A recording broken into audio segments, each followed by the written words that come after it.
আচ্ছা কোনছে আল্লাহ বড় না মানুষ বড়? ধরো গাদা, তুই কার হাতে কার জোড়া দেশ?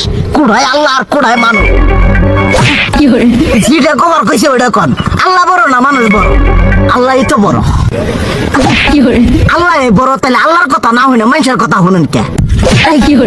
কি কইতাছস? কি আর আল্লাহর কথা মানে না মানুষের কথা মানে? হ্যাঁ, কি আর মানুষের কথা শুনেন তাই না?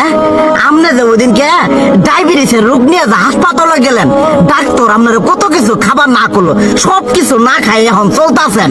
তাহলে আল্লাহ যে আপনারে কইছে যে হারাম খাবার না, সুদ খাবার না, কই আপনি তো কাম কাজ বাদ দিয়ে এলাকার মধ্যে টাকা পয়সা না গায়ে খালি উল্লে দিয়েই খান, নিজেরা টেও হালাল ভাবে কামাই করেন না, ওই সুদ তো না করে টাকা করে লাভ আহে উল্লে দিয়ে দিয়ে চলেন আর পেট বড় বানাইছেন।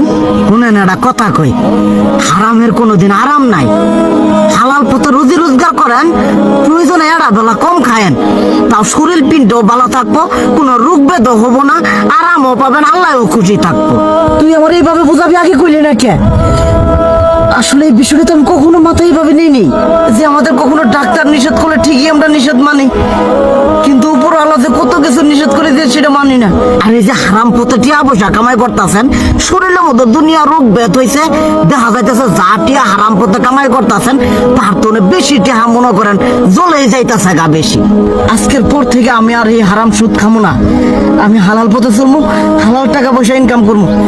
এতে করে যদি একবেলা কমও খাইতে হয় তবুও খামো, তবু আমি আর এই হারাম পথে চলবো না। আচ্ছা ঠিক আছে।